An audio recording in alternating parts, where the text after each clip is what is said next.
John 5:32. Alius est qui testimonium perhibet de me, et scio quia verum est testimonium quod perhibet de me. There is another who bears witness concerning me, and I know that the testimony is true which he bears concerning me. Again, another pretty straightforward statement here from Jesus as he's discussing the legitimacy of his teaching. Alius, another. There is another person besides me. More general than if he had said alter. Generally, alter means the other of two. But we don't want that meaning here. Jesus doesn't have an obvious pair in mind necessarily. He's going to introduce who this alius is.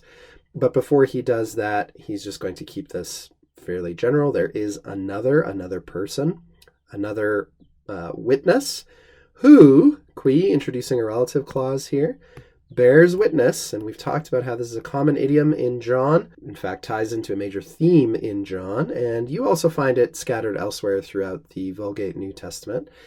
He bears witness concerning me, about me. I'm the subject of his witness.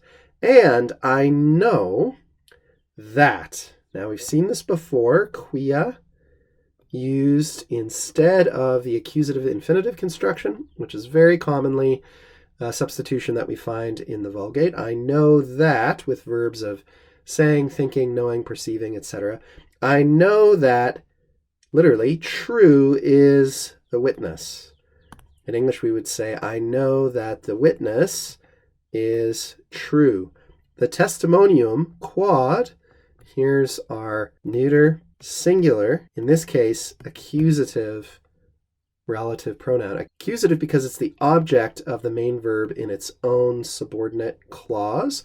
Remember, relative pronouns have to agree with their antecedent noun in number and in gender, but not necessarily in case. The case is determined by the grammatical function of that relative pronoun in terms of how it relates to the verb in its own subordinate clause.